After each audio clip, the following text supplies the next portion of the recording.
Ladies and gentlemen, but especially ladies, welcome to our investing podcast. Our guest today is Marta. She's a designer living in London but born in Poland, running a YouTube channel named All the Honeys where she discusses about personal finance and also her FIRE journey. Marta, I'm glad that we have the chance to discuss today and thank you very much for accepting my invitation. Thank you for having me. How are you? Perhaps you can tell us a few words about your project, your investing blog, and I'm good. Thanks. You said a lot about me already. So, like you said, my name is Marta, without the H. I come from Poland, but now I'm British. So I'm a British and Polish citizen. And I started All the Honeys slightly over a year ago because I really was not able to discuss finance with my friends. They were not interested. So I thought there must be some people who are interested. And I started making those videos about investing, about money, and I got really interested in finances and FIRE movement. And here I am. That's how we met. How difficult it is as a woman to go through all this investing process, because we all know that in general women are rather emotional human beings, and actually emotional decisions do not lead to good outcomes when it comes to investing. Well, funny enough, women actually are less emotional investors than men because they don't, maybe because the part of not being as confident as men makes them play with their portfolios or play with money less often than men. And as you probably know, long-term investing is all about putting the money in regularly and forgetting about it. And women tend to be actually quite good at it.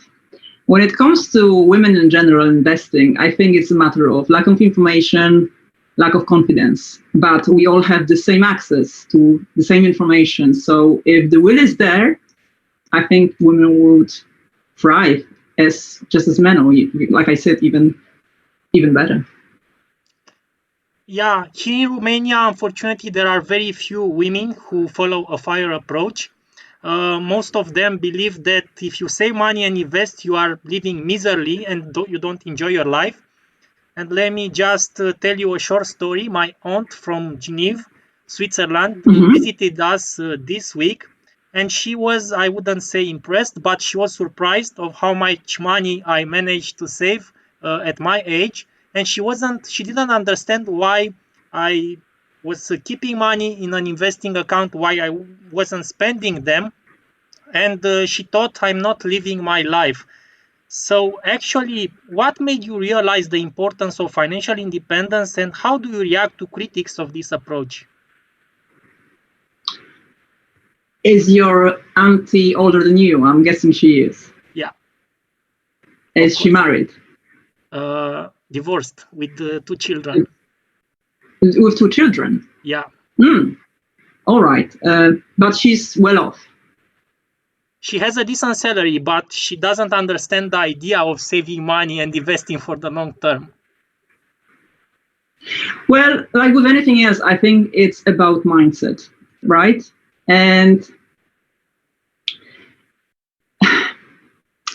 to me, the FIRE movement is very often misunderstood, and you can see it as something that will limit you and will make you feel miserable.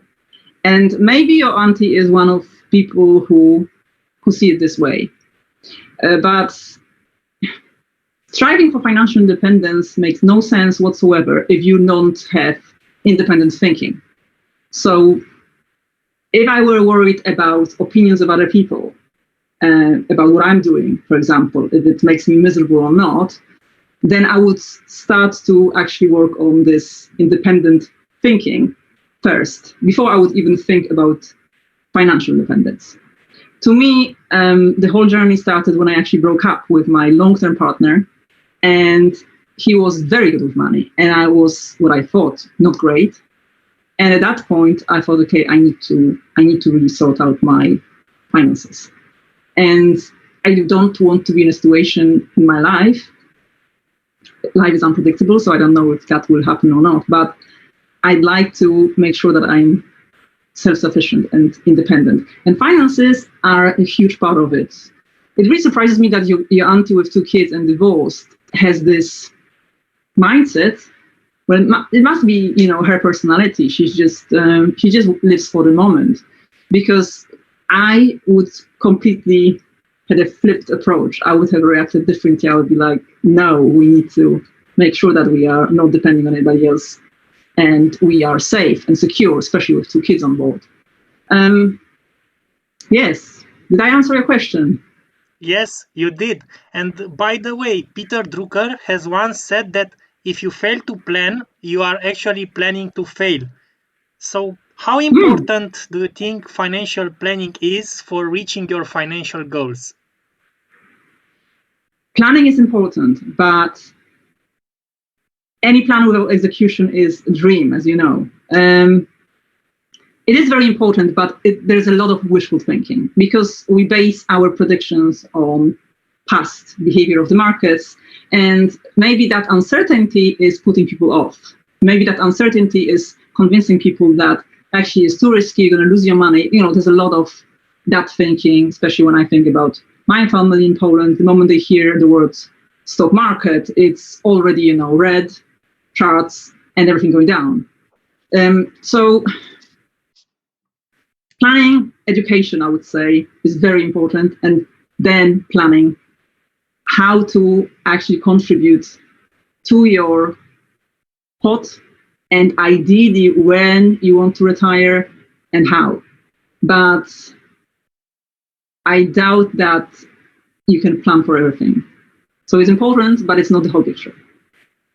Yeah, I remember that you have mentioned in one of your videos that you are too old to take control of your finances, somehow admitting that unexpected outcomes might seriously influence your results. How do you overcome the uncertainty while being an analytical person? Well, I mentioned it in a slightly different sense because I just don't believe in control, as control means nothing good. As you probably know, coming from Romania, and I know coming from Poland, controlling your finances is just a similar delusion in my eyes. Life is far, far more unpredictable, and not just the markets, but life in general. So sometimes people ask me, how come I'm okay with my boyfriend not being into fire, for example, predicting that I will be the one who will need to support him later. But that's crazy. I mean, who knows who will need to support who? So I think we live in an age when we're being sold this, you can do anything, the absolute rubbish dream. And take control of your money is part of that. So how that is possible, even at the time of the pandemic, when the pandemic happened, we still push that agenda. It's just beyond me. So I choose to be more humble. So I can't do everything. I'm limited by time, I'm limited by space, by my body and conditions. So it's good to remember that, I think. And as much as I like being analytical, I think it's good to be humble as well. By the way, because you mentioned this, how would you integrate in your life the idea of no longer working, given the fact that many people living in former communist countries like Romania or Poland see the social status of not having a formal job as a liability? Let's say that your partner, who is not into fire movement, works 10 hours per day, he gets back home tired and notices you are relaxed and doing nothing. How would this affect your relationship? Oh, lazy me. I can easily answer the first part. I don't believe that most people find satisfaction, like true satisfaction, in their jobs. And it takes a bit of self-reflection. And the moment they face that simple truth, they open the door to some change.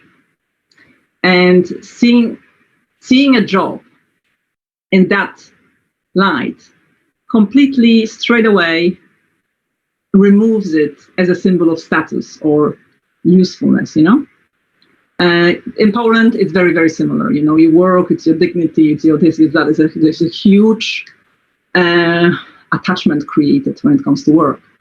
And you say it's a former communist country problem, but to me, I think it's a Western problem. It's the idea that you need to earn something. You can't just be. And in the Eastern philosophy, which I really, really am fond of, it's not that clear-cut. You don't need to do, you can just be. Whereas in the West, if you just are, you're lazy, you're useless, you're already not contributing, so you're bad. So maybe that, dipping into Eastern philosophy shaped me enough that I do not focus on doing, and I see doing as a blind alley. But then again, modern psychology treats work as something that is good for you, good for your well-being, good for your health, for your mental health, for your physical health. It's all connected anyway. So I would never reject work as such. So I can agree with that. I always say, even on my channel, when I plan my financial independence, I will always work in some capacity. So even if I hit my FIRE goals, I believe that it's good to contribute. It's good to use your body and so on. But status and externally, not internally defined meaning are just fluff. And I'm not interested in fluff. I'm interested in more substance. About your example, about my boyfriend coming and being tired, to be honest with you, that's too much what if thinking for me, because right now we're both working and it's fine. And what happens in the future, we'll know when we get there. Yeah, I agree that work is a great activity if you enjoy it, but I think it should also be a matter of choice. What's very funny in Romania is that if I'm going to a date, and by the way, I'm almost financially independent by Romanian standards. Fantastic. All women ask me if I have a job, and if I don't have a job, why don't I have a job? So this is a serious problem, a serious social status problem in Romania. They don't understand that whole idea of investing, of long-term compounding, of net worth. What net worth means. I meet so many girls who basically have liabilities, not assets. They are actually financially poor, although they have a good monthly income, but they consider that they are independent because they have their home, they pay credit for 30, 40, 100 years, even if that is even possible. And they spend money. They enjoy spending money. I'm quite the opposite. I don't enjoy spending money. I enjoy spending my life. And instead of buying things I don't need, I enjoy buying time, because time I consider being the most valuable resource today. And we should all live better. We all deserve this, to have more time to be with our beloved, with our families, and not do what society tells us that it is best for us. So I don't I don't play by the rules. That's right. Yes, but you need to also accept that your idea of financial freedom might be different to somebody else's, because if a girl tells you she's financially independent, she considers herself independent. To her, maybe just having a job she likes and having a house, not renting, even with 40-year mortgage, is still being financially independent. It's just her understanding and her idea of financial freedom is a bit different to yours. It doesn't make her, because I sometimes think that people looking for this 100 and 100 match, which just doesn't exist. Like my boyfriend, he's just completely not interested in financial independence. And he's got a great job, he's got a great side hustle, and he's not interested in owning a property, for example, maybe at some point. And it's completely not what I'm interested in. It doesn't matter, he's still good with money. And certain things you can teach if somebody wants to learn, like budgeting and financial literacy. That's easy to learn, Yeah, I think I get what you're saying, that people really are attached to because it's a novelty, especially in Romania. I can imagine if you say you don't have a job, it's what's wrong with you, you know? Yeah. The idea is that I really believe that you only live once and we should all live a meaningful life. I don't see myself working in a cubicle for 8, 10, or 12 hours per day until I die. I Yeah. want to live, I want to live. I understand that it cannot be done without money, so this is why I consider the whole FIRE movement as a great tool for teenagers to live a better life. By Yes, the way, exactly. because we mentioned this, there isn't, let's say, an all-in approach. Which do you consider being the right balance between saving and spending? It's individual choice. The balance should be dictated by living, if not below, then definitely within your means. I mean, to me, it's a matter of reflecting again on what truly brings you value and what you truly need. Because, like you said, for you it would be time, for somebody else it would be new shoes. And if this is what brings really true value to their life, then be it. None of us can judge. So I think that would shape the balance, plus your current situation. Because do you have debt? The basics. Do you sleep at night knowing your finances are okay, or do you constantly worry? And the worry is also always about money. So I'm not going to tell you specific percentages, as I think they're different for everybody. But personally, I like having a ceiling. So, the maximum amount I can spend every month, and it's 2K, because that will determine how much I can live on when I'm financially free. So to me, it would be 2K, maybe lower if I can go lower if I'm mortgage free. But to somebody else, it could be 5, 10, So it depends on so many factors. But like I said, it's about what brings you value and what you actually really need, because I sometimes just catch myself that I really don't need much. The things that bring me joy in my life, they're usually free. So it's easier. Now, a similar question regarding work. How do you keep a good work-life balance when large companies tend to optimize their headcount and they want to minimize costs with employees? I'm a freelancer and I don't drink, so I'm not exactly part of the team, and so I don't get involved in a lot when it comes to large companies. I come in, I do my work, I leave, and that really suits me. And to be honest, I do tend to overwork because I see working from home as something that really suits my working style. So I can take on more work because I know I don't have, time wasted on commuting. I don't have time wasted on idle talk, disruptions in the office. So I do tend to overwork. The pandemic happened, and I was also, I wanted to start a channel for a while, but I actually had time because I thought, okay, I'm getting bored, so let's just do it. To me, the worst parts of the job are, like I said, office politics, meetings, which I cannot stand. I cannot stand meetings, and commuting. So every year, I do like a list of things that frustrate me in my life, and I don't know if it's something people do, but I do it. Instead of saying what I want, I sometimes just look at things that frustrate me more in my life, and then I just say, okay, how do I tackle this? And the commuting is the biggest frustration. So the pandemic completely removed all that, and that was just a given, which is quite a luxury, to be honest. So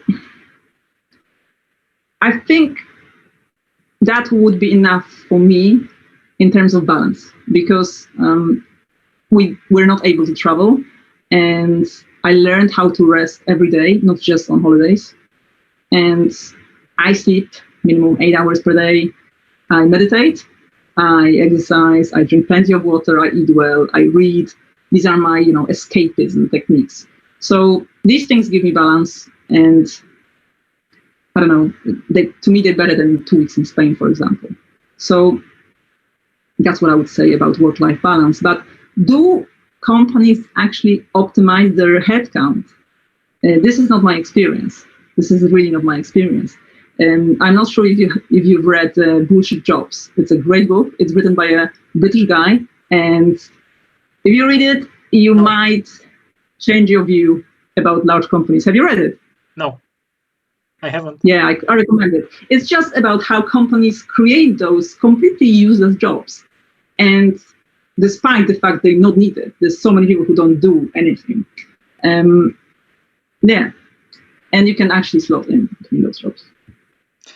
By the way, do you think that we can work less and earn more money? I remember that when I was working in a bank, I think I had about 3 or 4 dead hours every day from 8 hours that I had to work. And I thought that it's so much time wasted in which I could have done something else, productive or not. So I think this whole idea of having traditional jobs is no longer good in the future. I think we're heading to a gig economy where people will start enjoying more their time and, I don't know, working on projects, because I think traditional jobs waste you a lot of time, which can be so useful in other ways. Well, there's a few things. They measured it. They measured how much office worker spends on the work, and it's 4 hours. 4 hours per day is exactly how much you'd spend, and you do your work, that's it. But you're in the office for 8 hours. Why? Because I see it this way. A company doesn't pay you for the work done. It's not like a freelancer approach. And to be honest with you, when I work for big companies, they do the same. They don't pay me for tasks. They pay me for availability.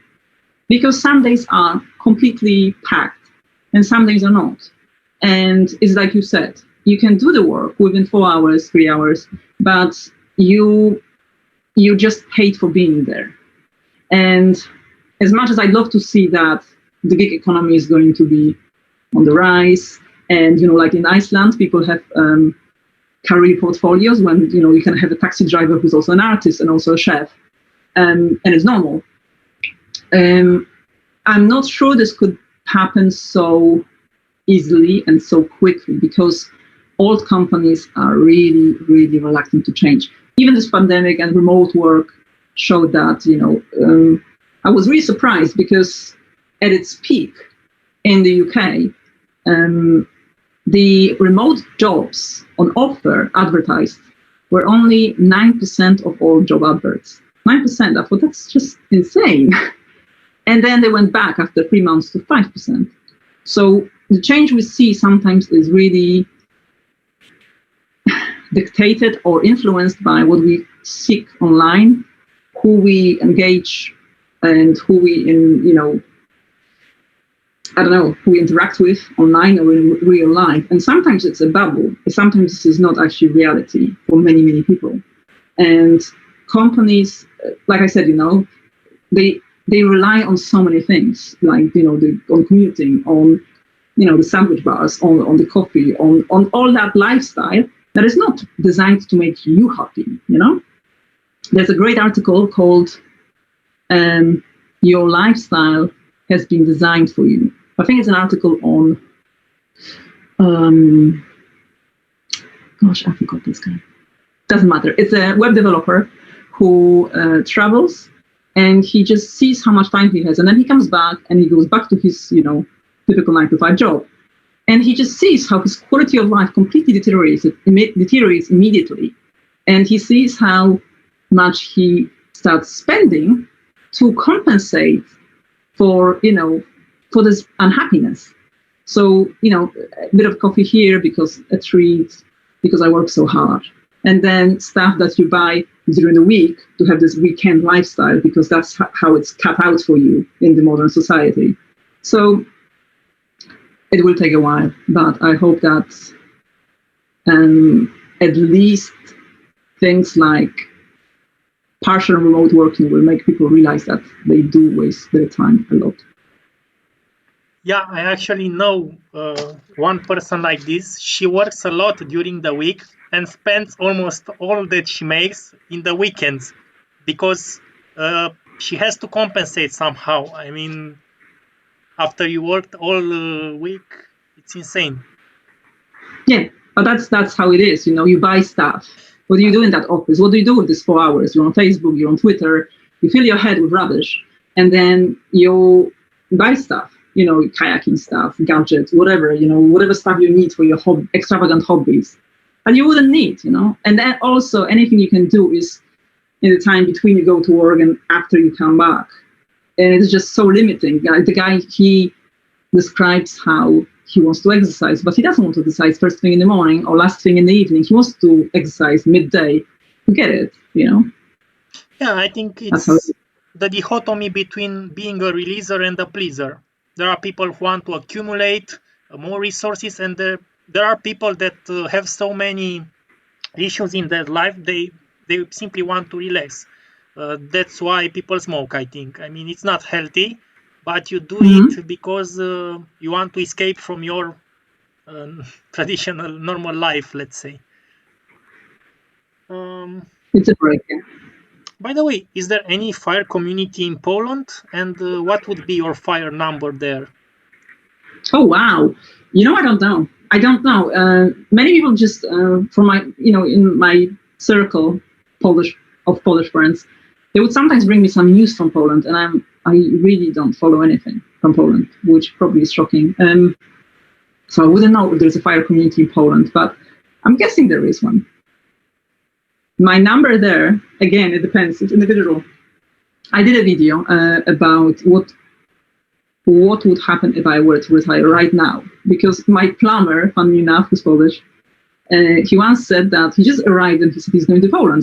He sold his house, and he just had to make up his mind within an hour, and he made up his mind he's going back. And I thought, wow, if I had to do that, because you don't know what happens in life, what would I be able to do? And yes, I could retire in Poland right now and like retire, which would be nice, but this is not my plan.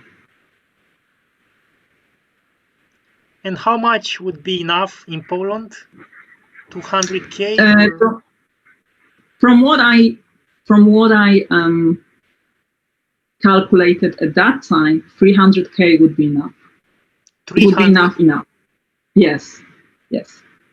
So for my type of living, it would be. including the home equity or not?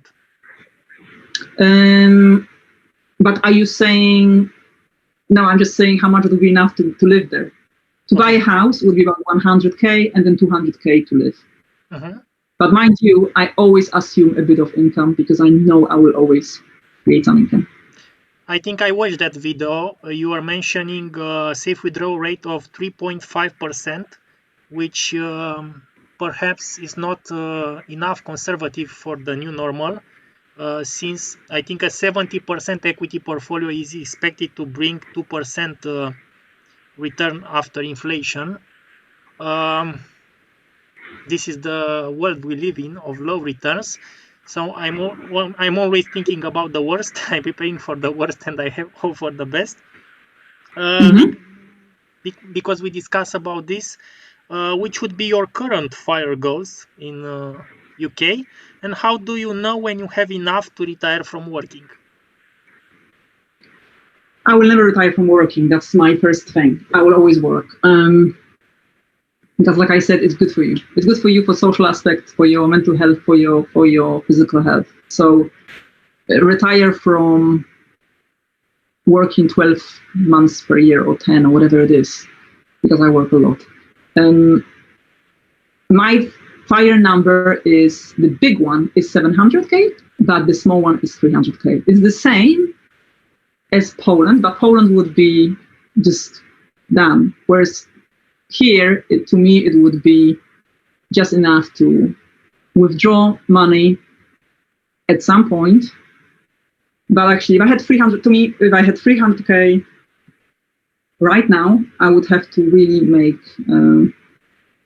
some difficult decisions, which will be fun, but also pain, because I probably would decide to sell this house, take the equity out, buy some house somewhere else, mortgage free, and then leave that money for as long as possible, for as long as I don't need it, and just work part-time doing something that I enjoy doing.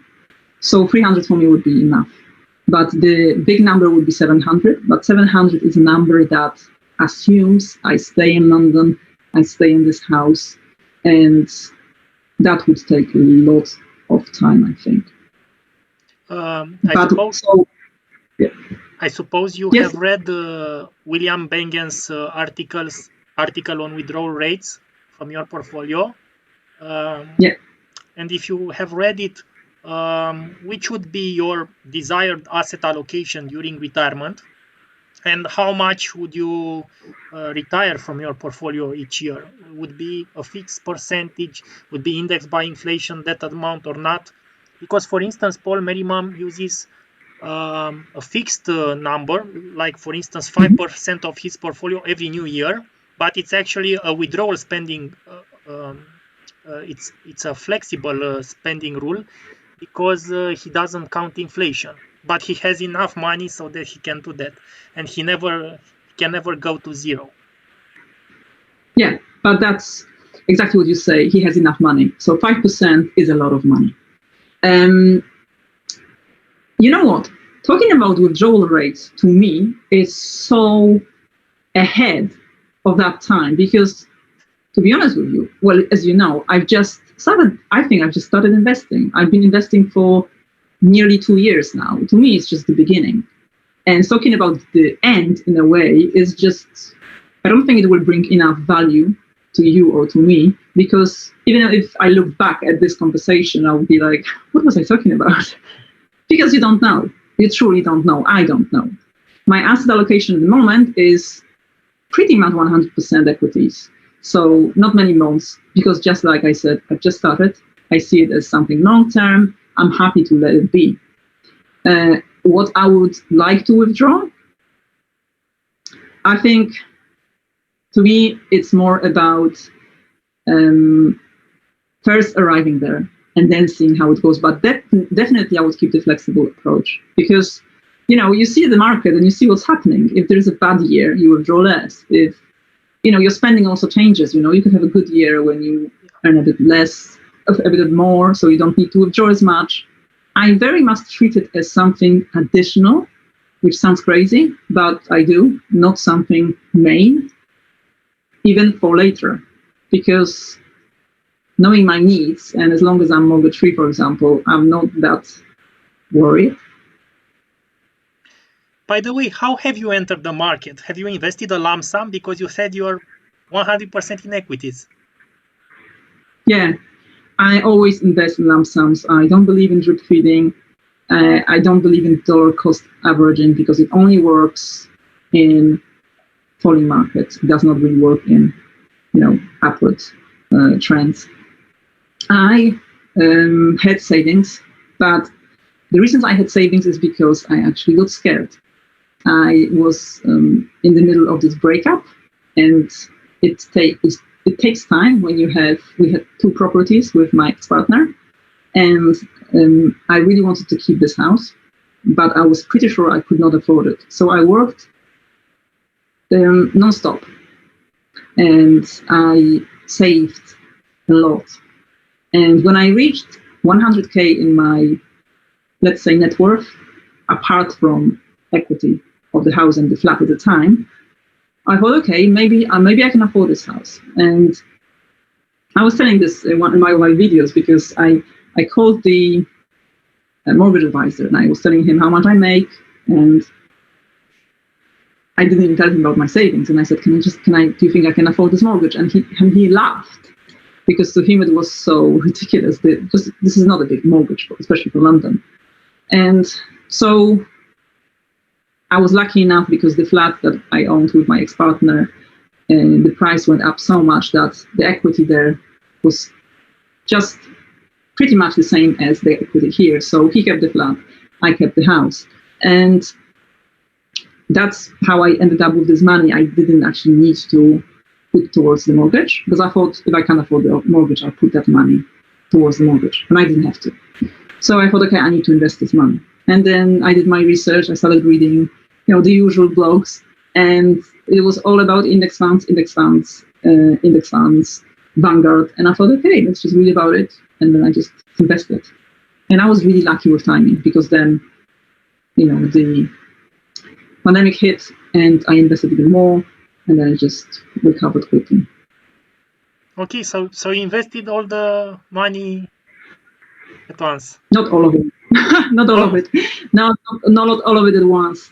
I was, I think my first 3 months or so was about 70K, and then I was just adding more and more. But the way you can invest in the UK, when you have a limited company, which I do, a limited company is something like a loophole in a way. Many contractors, so freelancers, use it, and you are supposed to pay corporation tax, but you can avoid paying that tax if you contribute money to your pension. So I contributed to my pension via Vanguard, so via the investing platform, and I avoided tax this way. So you kind of double your money in a way. And I ended up having more than I thought, because, that money, I was thinking that, okay, I need some for corporation tax, like 20%, but actually you don't, because you can just put that money into, if you put enough in your pension, that tax bill reduces. So that's the beauty of it. So I was doing that with time to check how much I can do it as I was earning. But always lump sums, nothing like, because the idea of drip feeding is really, people say that it's when you do 250 and 250 per month, but that's also lump sum. Drip feeding is actually when you have the 100K and you decide to chunk it up, and that's when you drip feed. You have that money in the beginning. If you do 250 and 250, it's still lump sums, and I think many people confuse that. Being a no-equity investor, are you concerned about the volatility and overvaluation in the stock market? And how much do we expect to earn from your equity investments? Don't have expectations. I can be hopeful. I'm not worried, because the nature of the market and the nature of investing is it fluctuates. There's this great story about JP Morgan, who was asked by this young guy, and the young guy goes, okay, can you just predict, what's going to happen? If the market is going to go up and down? And he says, well, it will fluctuate, young man. It will fluctuate. And so true. It's the nature of investing, the nature of the market. It goes up and down, up and down. So I don't worry about that. There's many other things in my life to worry about, and markets are not one of these things. Like I said, I don't have expectations. I have wishful thinking and hopeful thinking. And if I reach the 300, I'm fine. In terms of percentage, the sooner the better. So some people say, 10% per year before inflation, of course, because that's the SP 500, long-term, tested and tried, and that's the promise. That would be very nice. Doubt it will, but that would be really nice. Have you thought how you will decumulate your portfolio when to start to reduce your equity allocation? Oh, definitely. I mean, like I said, everything's too soon, but I have my SIP, so my self-invested private pension, and my normal Vanguard ISA, so individual savings accounts for your Romanian viewers who don't know what these things are. And they're very tax efficient, but the SIP one, so your pension, I cannot touch until I'm 58, because I'll be able to retire at the age of 68, which is ridiculous. And the private pension always is 10 years ahead of that. So right now it's 55, it will be 57. But by the time I'm, ripe and ready, retire, it will be 58, or even worse. So I can't touch that money for quite a long time. And that fund actually, for now, is already rebalancing itself. And when it reaches that time, it's set to do it in 2040. I think within 3 years before, it rebalances so that it goes to 70% bonds and 30% equities. And it stays like that. So basically, it preserves the money instead of making it grow, which is very conservative. And people actually say that in today's markets, you should not do that. You should be more exposed to equities. You should be more riskier and less risk averse.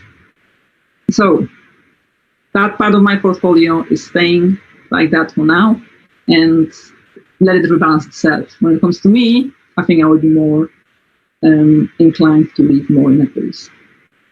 Maybe 50-50. Given that you don't have any fixed income instruments in your portfolio, have you thought about using a buy and hold approach only, or also to implement a rules-based market timing like momentum trend following, which will help you to avoid painful drawdowns? No, buy and hold, because really what makes you money is the time in the market, and I don't want to outsmart the market. I'm not smarter than this. And really, when you read financial books, you can read so many of them, and they tell you the same thing. Really, after a while, you realize that, like YouTube, financial YouTubers and stuff like that. We all say the same thing all over again, and it's unless you want to be sensational and want to clickbait, just leave the money. Just leave the money for as long as possible. Don't touch it, and you cannot really all those strategies and analytical approach and growth approach, they really float. And even the specialists and people who did work on Wall Street, they confirmed that if they're genuine and honest enough. So why would I, disagree? For the equity portfolio, you go all with the market, or you also have some tactical bets or active investing? I do have some active investing, but it's just for fun. It really is for fun. I invest my spare change with free trade. And that's just like, even free trade, the whole app is designed like it's a game. And many investors really see it as something dangerous because it's really easy to lose money. But yeah, I do it for fun. And I really want to get involved more in crypto. And we'll see how that goes, because I'm super skeptical, but I invest bits and I think I'm slowly warming up to it and slowly accepting that it is staying for good. So you have some holdings in cryptocurrencies? I do, but very, very little. I'm talking, hundreds, not even thousands. As a dog. Yeah, people hope for multi-baggers from those speculative assets. To be honest, to me, it's more like, it's like tulip mania to me. For a long time, I was seeing it as just like that, like tulip mania. And right now, I don't think it is. I think that technology is actually, I like the idea of blockchain. I always liked it. But the idea of cryptocurrencies, everything just popping up out of nowhere. I wasn't buying into that. So I'm still very, very cautious, but interested enough to start investing in it. You said you work a lot. Did I understand well? How much do you work right now? I work 5 days a week, so I work like a full week, and I often have another contract, so additional work after work. And then I have my YouTube channel, which I consider work because, it's a lot of work. And so I think I do work a lot. I compare it to what I used to do, and I never had. It's been over 3 years when I was on holiday, so take a week off. Apart from Christmas, which is kind of enforced because the office is closed, I haven't had a week off for a long time. And like I said, now I'm just fine because I'm fine working from home and doing all these things that I find much more beneficial than actually traveling. But yeah, I wonder what it would be like to be on holiday. The reason you work a lot is because you enjoy your work very much, or to speed up your way to reaching financial independence? Neither. I think there's a lot right now. I'm not sure if you noticed that, but sometimes it feels like a rat race to financial independence. All this, who does it quicker?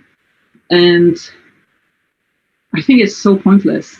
I mean, what does it matter? As long as you're on the journey, you're learning so much, you're changing your lifestyle so much, it's already valuable. Who cares if you get there when you're 30 or 35 or 40 or 45 or 50? It just really doesn't matter. So I don't buy into that, and I'll get there when I get there. I work mainly because of fear, because I like my job. I don't love it, but I like it. I like it a lot. And I think that the whole pandemic, to me, it still hasn't finished, of course it hasn't. And it's a survival time. I don't treat it as a luxurious time. I know there's a lot of, right now, like this resignation movement, not movement, but somehow it's a movement, wave of resignations in the States when people don't get what they want from their employers and they just hand in their notice and they're quitting. I love that in theory, but right now I feel that the world, and I'm a freelancer, so I don't have the security. The world is too shaky to me to do anything that I would find too risky. So my attitude is I'm working for as long as I'm needed. And I know that my contract will come to an end at some point, and then I'll be like, okay, I'll take something. Yeah, I think even William Bengen has once said that all these withdrawal rates are rules of thumb, not rules of nature, so they can change. So I suppose you think about the world being a worse place. It can happen, and you have to be prepared so that you continue having your active income as a buffer if things don't work well. I don't know, on the Yes. investing side or. Yes, and very often, when the pandemic hit, the fire community was kind of mocked.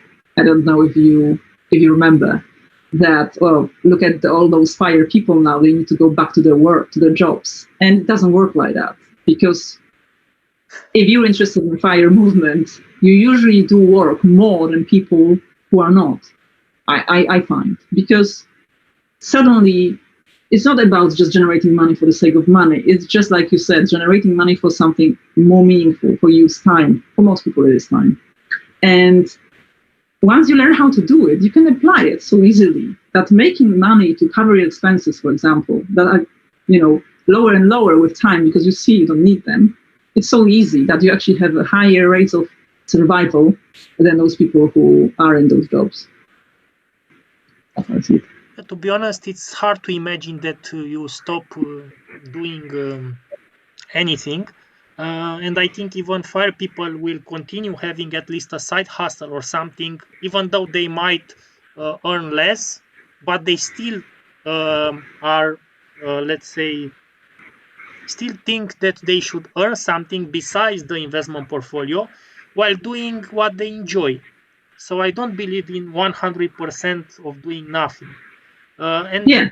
speaking about this, you mentioned on your YouTube channel all these fire steps, and I learned about a new concept I didn't know about it, named coast fire. Can you tell me and us more about it?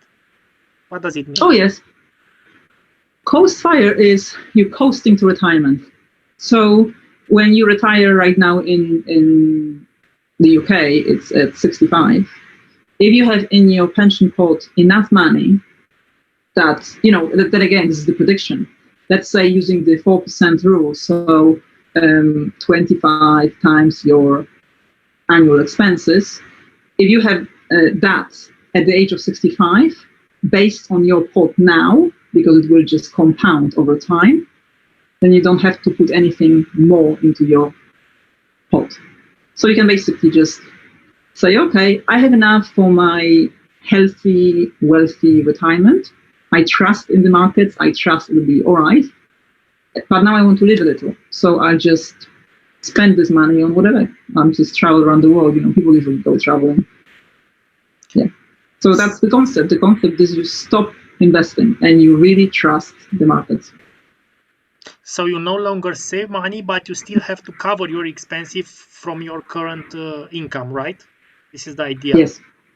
Yes. And so you That's the have, idea. There's quite a few. There's a barista lifestyle, which is a bit different because you withdraw the money. You have a pot big enough that you can withdraw some money, but you still need to top up with some work. okay. So I think for you and for me is more like barista fire really, but barista fire lifestyle because we will be working. And I also enjoy drinking, so barista works for me.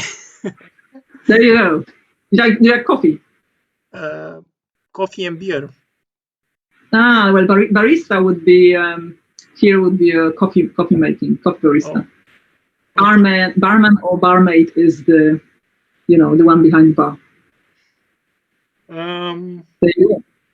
By the way, do you have any regrets so far? If you were to start over again, would you do anything different? Yes, I do, but they personal. They're not really related to money. Regrets. It's more to do with how certain things happen in relationships, with people, not just relationships like romantic relationships, but with family and things like that. I could say yes, I do have some regrets. Nothing major, nothing that oh my god, I don't know, somebody died and hated me for the rest of their spinning grave or whatever. Every time I think about them, but simple things, easy things. When it comes to investing and money, it's the usual. It's the usual. So don't make my mistake. Start earlier. Just I had a chance to start investing 10 years ago or so, and I just because a bank clerk, approached me and he said, "Do you want to start investing?" And I said, "Yeah." I did not have a clue what it meant. And then I got scared because it was 2008, the crash happened.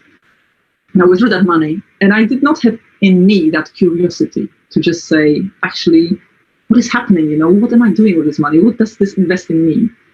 And I wish I had had that curiosity at that time because by now it would have been a lot of money and I would have been much, much smarter, I think. So just starting earlier. When it comes to spending money on traveling or stuff like that, no regrets whatsoever. No. What about you? Do you have regrets? Regrets, I had a few, as Frank Sinatra has said. But yeah, I really have a big regret when it comes to money because I have started saving in my 20s. I was an online poker player at that time and I was making quite a lot of money. And I didn't know anything about investing until 30 years old. So all this money stayed in a bank account for 10 years. And if we think about the long bull market, we have, I think, of 500% for S&P 500 in the last 10 years, then I would have made a fortune if I invested my money at that time. So once I made it to put them into the market. I didn't do this. I haven't started earlier, which would have been the most valuable asset as a teenager because I had all this time ahead of me. But now I'm trying to do my best from now on to play the cards as well as possible. And that's why I'm pretty conservative right now. I only have 20% of my equity of my investing portfolio in equities. The others stay in safe fixed income instruments because I have decided to use cash as a lever in this risky market environment. If we will head to a market correction, and I like the idea to move forward, but with caution, as Mark says, because I already have enough money. I would say even to retire from working, but I don't work, so that wouldn't be possible. So I don't want to risk that much if I already have enough. I think even Larry Sudrow has once said that once you have enough that you are happy, you can reduce your equity allocation and enjoy life.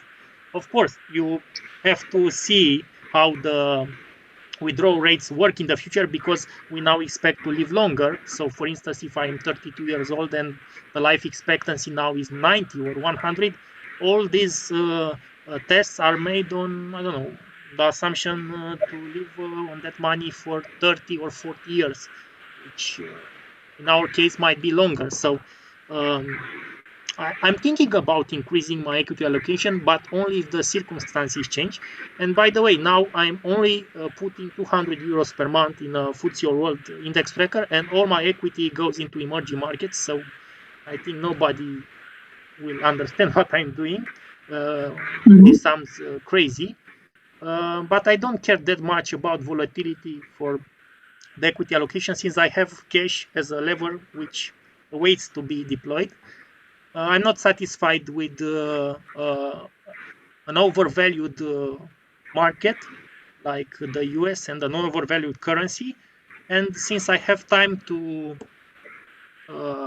make research and see what happens in the markets, I can take more risk for the equity part, but in the same time, I can reduce that risk with my cash positions, so that I don't, let's say, I reduce the regrets that I might have in the future. The biggest I one, think you pretty much at the stage you, like you say, you're financially free. So for you, just preserve your pot, nothing else, and the rest is pure play, isn't it? I'm still accumulating, but not that aggressively, because also I mean, the valuations are pretty high right now, so wouldn't make sense unless you are stupid to take too much risk into this market environment, or unless you need to do it. If you need to do it because you are young, and if you don't take risk, you cannot reach your goals, then okay, you take the risk. But for me, it doesn't make sense, especially because I don't have an active income buffer on the sideline. So I prefer to use my cash as a hedging. I don't have, let's say, a static um, asset allocation. I have a desired one, but that is for retirement purposes, not for accumulating. And that should be roughly 50% equities, 50% fixed income. But right now, I'm accumulating, but let's say with the dry powder ready if the markets declines. And I'm expecting a huge decline, to be honest, more than 50% if it happens. I don't know if it happens. If it doesn't happen, it's okay, because my net worth is going higher and higher. If it happens, then I will have enough money to be prepared for it.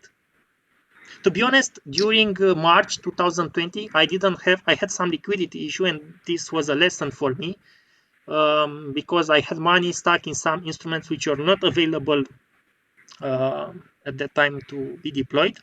And now I keep cash on my broker account as well, so that I can buy whenever there is a market decline. Like it was, I don't know, 1 or 2 weeks ago in China, and I bought some more Chinese equities. So you very much are timing the market with the equities. I wouldn't say that. I have, let's say, 30% equity allocation, which is not zero, as it should be, maybe, in this environment. And I'm ready to deploy more if there is a downturn. But market timing would mean that I really wait for that crash. I'm not waiting. I don't care if it happens or not. If it doesn't happen, I'm okay with my asset allocation right now. But I'm not willing to increase it that much if the markets don't crash. So in a way, you might say that I am doing market timing, but in another way, I'm still investing constantly, doing dollar cost averaging from my, let's say, cash flow, monthly cash flow. So if the market doesn't crash, I don't care. If it goes up, I don't care. I'm not into fear of missing out. I have missed out already 10 years. What can happen worse than that? So if I still miss out some gains from here, it's okay. And by the way, people are more scared of losing money than of losing the opportunity of making more money. So I think, Yeah, but that's normal. That's normal. That's even with $5. It's not, it's not only the big money. It's any money. That's normal. and now, of course, there is a risk for equities. There is a risk also for inflation, if we think what's going on right now. But if inflation occurs and remains high, then interest rates should go up, and then, of course, equities will decline, and I will have the chance to buy more equities. So it's a win-win scenario. I don't want to be the richest man in the grave The great. yet. Mm-hmm. I just want Same to here. have enough and to sleep well at night. And to be honest, I do have some issues with my sleep, but not regarding investing. Good to hear that. So, yeah, I don't want to be too risky. I think I'm not very conservative as compared to other Romanians who don't invest at all in the stock market, for instance. They keep 100% of their assets in the bank account or in real estate, which is an illiquid asset and also concentrated in the local market. So if everything goes wrong. And by the way, I watched in one of your videos, you are talking about living in Gdansk from Poland and Oh yes. buying a flat there with 85,000, I don't know, pounds, I think there were. Yes. And it sounded for me pretty cheap. I mean, to buy a 40 square meter apartment in Bucharest, I think it's more than that. And Yeah, if but that's Bucharest. And in Warsaw, you would not buy it either. Bucharest is the worst place on earth you would like to live. So I prefer living in Poland, to be honest. So I really thought that our market is pretty overvalued right now because you wouldn't find two-bedroom apartment, one-bedroom apartment. It was, I think, in your example. It's the same, you know what? It's the same in Poland. From what I hear, the prices of properties are skyrocketing, but they are everywhere. The same in the UK now. Yeah, but But Poland, I think it's a more developed country and with a with better services right there. I mean, we're still a frontier market, and I hear people discussing about the fact that we have investors from foreign countries buying real estate property in Romania. I don't understand who would come to invest in Romania. I wouldn't, for sure. I would buy a FTSE All World Index tracker. I would go away. I would diversify away as much as possible from Romania. do you think of moving from Romania then?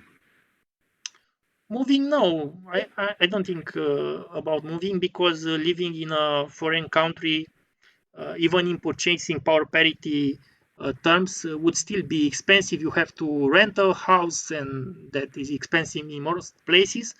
Also, you can make some geo arbitrage from here if you have, let's say, foreign customers, and here you pay less for your needs. Then it's good to live in Romania, but not to invest in Romania, because I don't see the point. I mean, why? Investing is about managing risks, not managing returns. And when people are very excited because they have a higher gross yield in a riskier place, then that doesn't mean it's a better investing. It means they are taking on more risk than they should, perhaps. In Romania, I think all people who have some money to invest are concentrating into real estate. They buy 6, 7, 8, 10 apartments on credit. They use leverage because they heard this strategy from Robert Kiyosaki. And some of them might get lucky. They are working in IT, they have good salaries. And if the markets doesn't decline in the next 10, 15 years, they might get lucky and reach their goals. But they don't manage risk correctly. So if the risk appears, then they have to meet also the bear. Many people prefer real estate. I'm fine with that. As long as they know what they're doing, I'm okay with that. No, Here is the same. People see it as a safer option because it's more understood. It's been around common talk for longer than investing in the stock market. Yeah, the problem is that they don't understand what they are doing. They think they understand what they are doing. They overly optimistic with their assumptions. Like they rent all the months, they rent with double the price, then it should be normal to rent. And in a bubble, you know what happens. Everybody is optimistic. The problem is not with the bubble itself. What happens when the bubble bursts? And I prefer to be cautious in this environment. First of all, to have no liabilities at all. Second of all, to have enough dry powder ready for moments that might come. And if they don't, that's fine with me. I mean, I have no problem. I don't want to see declines because my portfolio will also decline. And also the short volatility strategy is a little bit risky, because you can increase your risk and you have no guarantee that the price will come back. There is only the idea of valuation-based mean reversion, so not price-based mean reversion. And if you see what happened in Japan, when in, I think, 1990s or something like that, the Nikkei index went down 90% and it stayed down for more than 20 or 30 years. So the idea that the markets always go up, I hear this all the time, it's a nonsense. Because if that would be the case, that investment will not be risky anymore. And you are paid for taking the risk. Of course, there's always risk, but we're not focusing on one market. Yeah, but I think that even for the global equities, that could be the case for the next 20 or 30 years. It's possible that the markets are so overvalued with so much liquidity in the markets that when they go down, they can go down alone. You never know. I mean, we all hope right now that the Fed will always have the power to. Yes, but what happens after they went down? The Fed injected liquidity in the system. And then? And then they have recovered very fast. Exactly. But we don't know if this will always be the case. Yes, but this ifing is exactly what stops people from investing in the first place. Because you could do and say, okay, there is no guarantee, but historically they do recover quite quickly. The nature of the market is it will go down. It will go down. Even 50% of your portfolio can disappear, but it will recover and it will be fine. Okay? And that's what I think and I believe in telling people. Not to tell them the markets always go up. No, they don't. But the markets go down and historically recover. And historically recover quickly than expected. So it's what you optimize for. Yes, you can manage your risk. Fair enough. You manage your risk with the amount of money you put in and how comfortable you are with this money in the market. But you don't manage your risk by expecting the worst. That's how I see it. Yeah, you have, of course, several layers of managing risk. One of them is, of course, the time horizon. The longer it is, then you can better expect, but it's not a guarantee. Once again, I think Kenneth French has once said that there's a 4% chance, even for a 20-year holding, to have a negative risk premium. And if you're really unlucky and you have that fat tails in your distribution returns, then you can get negative returns. So that's why I wouldn't, if I'm not in my accumulation phase, bet all on equities. I will still, even in a low returns environment, I will keep enough safe assets, even though I understand the other risk that they are the returns are eaten by inflation. How long were you in your accumulation phase? Well, my accumulation phase was actually based on saving. That's what I thought. More than investing. It sounds like it. I just thought that was the case, and it's very possible it will be my case too, because I put more really than it made me. But not everybody is so lucky, and not everybody is so.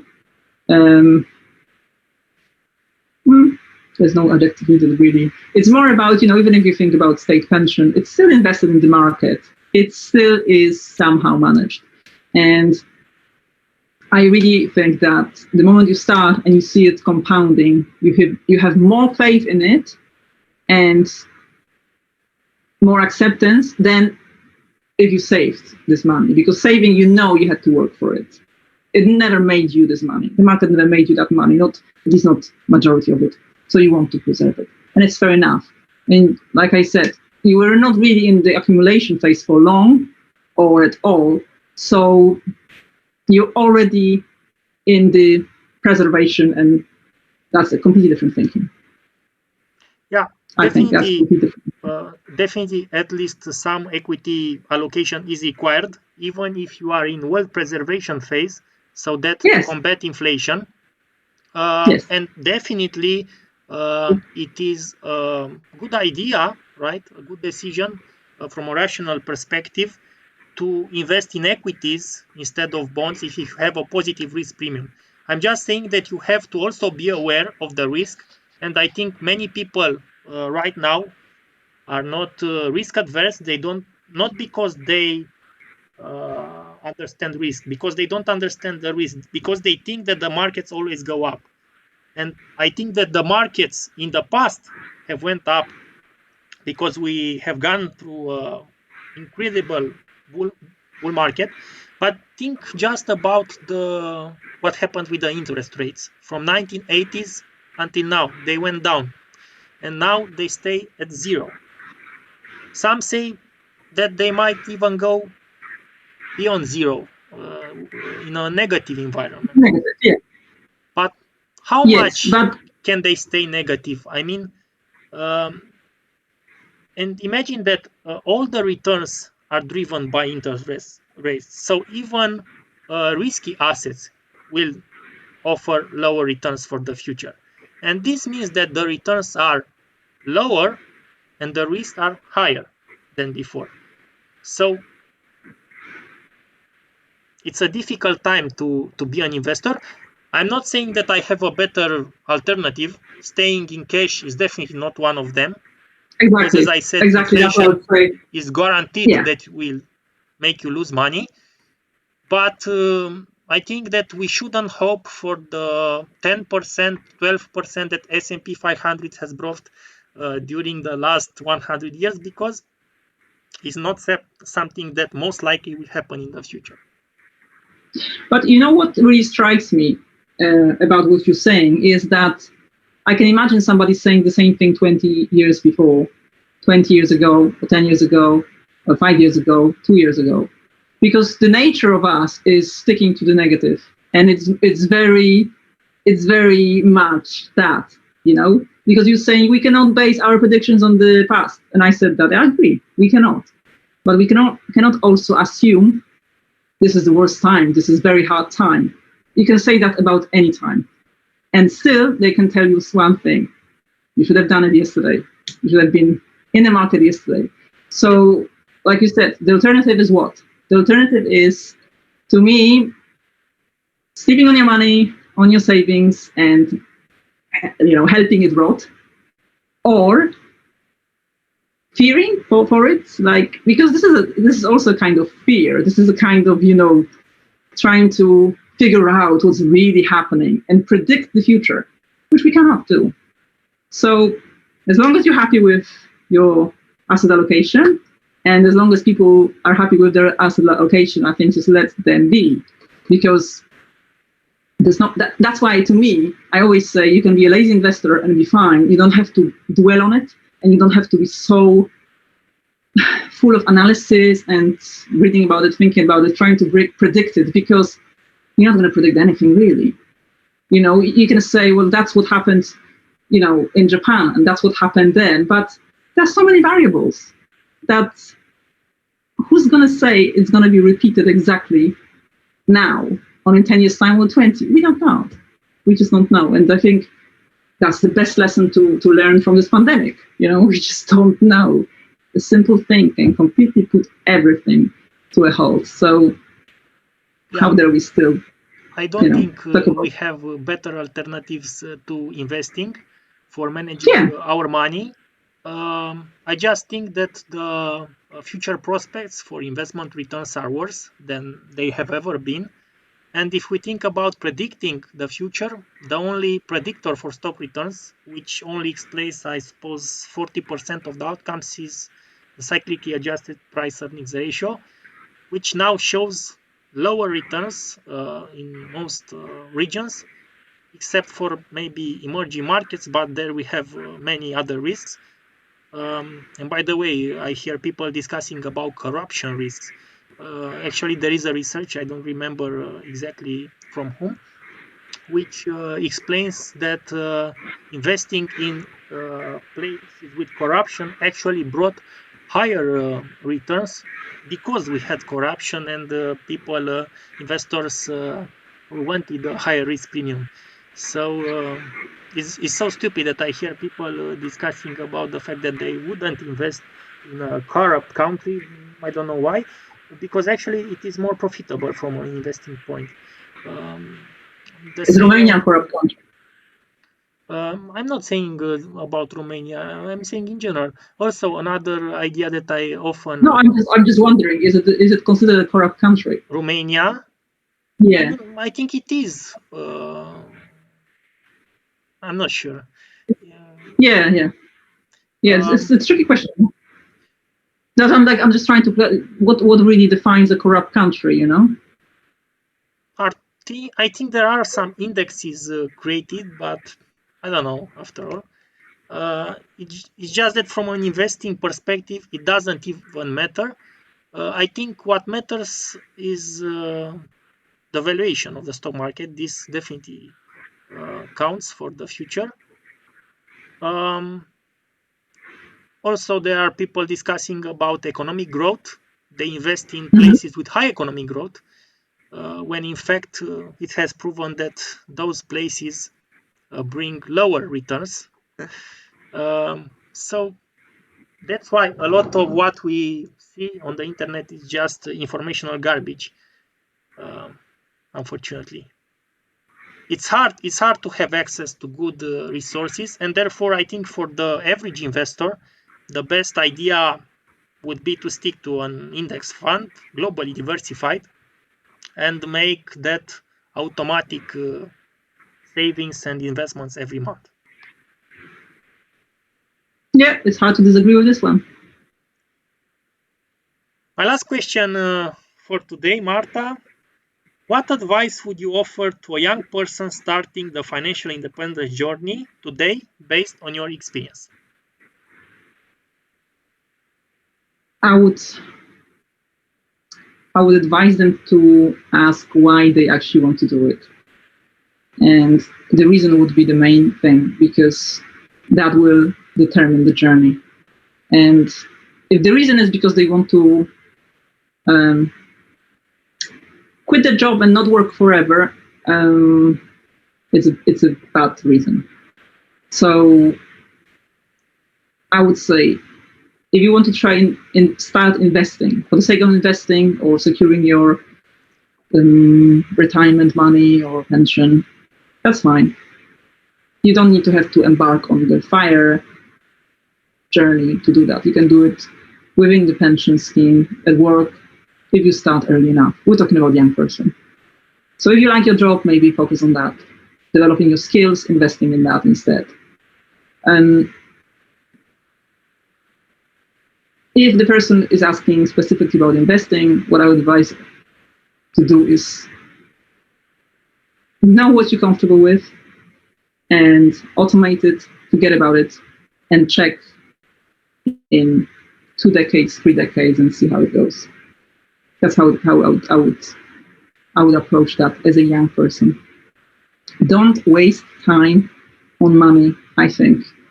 Unless you're really interested in it and want to nerd out, then yes, definitely do. But I see a lot of talk about money, about finance, and as much as I discuss finance on my YouTube channel, I don't see it as the main subject. There's much more to money. There's much more to life than money, and I think a young person should explore that first. The money, believe it or not, will happen, even as a side effect.